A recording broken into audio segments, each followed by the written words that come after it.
Hello again. Here we go. The next part to my video. King's Journey. Hello everybody. Just been discussing about depression and anxiety, and I'm just going to continue on from my previous video. So, where do we get to? So, anxiety, being locked, or that feeling of being locked and not be able to move. Things that helped me I went to my doctor, my GP, about this, and I also I had a situation where I was off work due to my depression and anxiety. Unfortunately, at the time, I lost my job.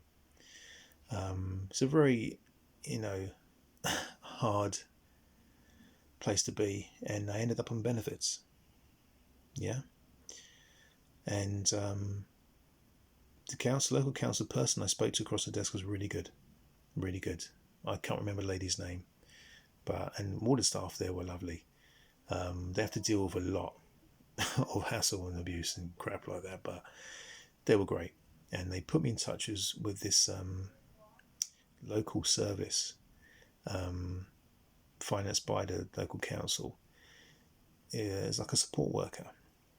So they arranged for this person to call me, and I spoke to them, and they're very nice. We arranged to meet up in a coffee shop and discuss what kind of support, what kind of service they offer. Now, I can't remember the name of the organisation and the name of the service, so forgive me for that. But what they provided was support in the things that I couldn't do, and it was perfect for me. And the reason why it was perfect, because as I explained in the previous video about my not only having a depression at the time, that at the time was off the scale, but my anxiety was up here somewhere to the point I couldn't do anything. So something as important as a letter through the door, which I've got to act upon because it's a bill that hasn't been paid or whatever it is, something important I need to write up, any documents. Now, let you know about me, I'm terrible when it comes to paperwork, right? Paperwork, finances, I'm not good with that. I'm good with working with my hands. I'm good with, with my knowledge or whatever I've got to do for work or whatever it is. I'm good with to express myself that way. Okay, but when it comes to paperwork, I am the most disorganized person on the planet. That coupled with anxiety and depression on top is a bad combination. Like I said, I could have things in the door that are important things I need to go and do, but I won't do it because I'm, as I said, locked. So this person explained, well, look, listen, Rob, what we can do for you, if you get a form, like you got some forms from the council, you've been to the council recently? He said, yeah, I have. Well, I can help you with that. I said, well, I can fill out the form for you. You just got to sit there and tell me the bits and pieces. I said, really? I said, yeah. I said, have you got anything? I said, well, yeah. So I pulled out my letters and bits and pieces, and they said, look, don't hold back. Okay, this is confidential between us two, so give me any letters, anything you're worried about. And I went, well, yeah, I'm stuck with this letter, and that came through the door, and I can't think straight. I can't physically think straight.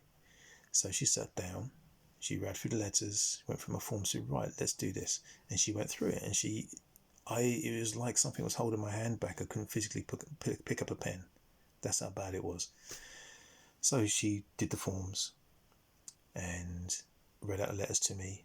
If need be, she actually did phone calls for me, and I had to give her permission to speak to the person at the other end, and she did all that, and it was amazing. And you know what? It helped to lift the pressure off me. Not entirely, didn't fix everything, it was still damaged from it, and helped to lower my anxiety enough for me to function a bit better. And we met up on a regular basis. We did it like once a week or whatever it was, or if it needed to be more or less or whatever. And it was great. It was flexible. And she could either come to my home or we used to meet in a coffee shop. And it was great because we ended up using the coffee shop because it got me out of the flat. You know what I mean? So that works.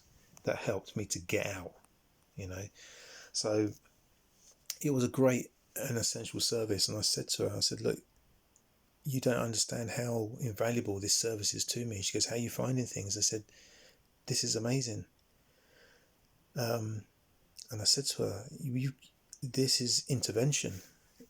And she said, what do you mean? I said, well, there are men and women, young and old, that are in this situation right now, or on the kind of level of depression, anxiety that I'm on, that all it takes is a little bit further down the road and something horrible could happen. Yeah? They could harm themselves or worse.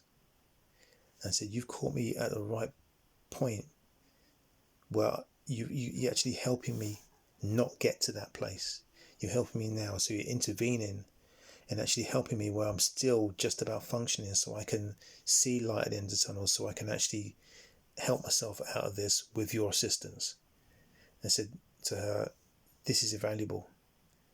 And I said, there's many people that are in a depressed, anxious state that require this service. She said, well, yeah, we're really busy. And I said, we need more staff, all that kind of stuff. You know how it goes with small departments in the local council and things like that, or places that get funding from them. And it was amazing. And you know what? It really helped me out of the situation. Now, it ended. And it ended abruptly. And the reason why it ended is the council and government. Government cuts.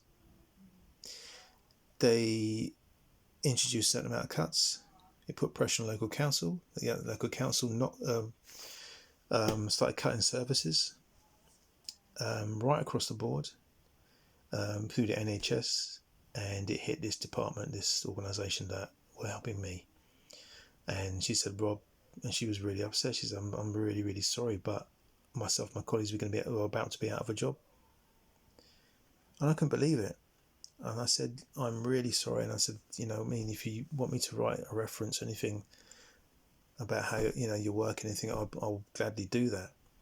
I said, not only are you and your colleagues are going to lose your job, but there are many people locally here that are going to miss out on a great service.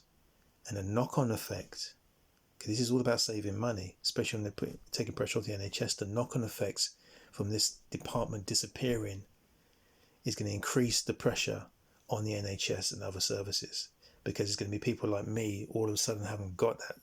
And if they're in a bad state, we'll go further down that road.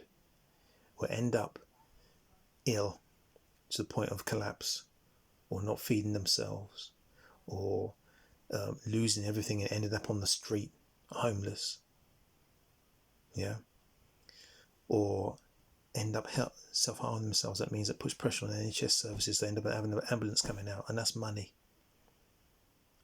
So when government does cuts like this, it's not just, we'll just take the money from there and that department closes down and those people move to that. People literally lose their lives. So that's my experience with that. So, the anxiety thing is hard, it's tough. Now I'm pleased to say that I'm in a much better place now. I still have the anxiety and it still hits me, but the depression, I've managed to get a handle on that. And I've managed to recognise when that's coming on, keep it at bay, and develop some skills to deal with that, to see it come in, to go, not today. Right. That's enough recording for this evening. I've got work tomorrow. And there we go. So, nice talking with you all. See you again. Don't forget to share, comment and subscribe. And I'll see you in my next video. I've got a part 3 to this. I'm going to stop numbering it because this could go on. Alright, so see you in the next video. I've got more to say on this subject. I'm going to roll on. But stay safe. Hug your loved ones. And see you soon. Bye-bye.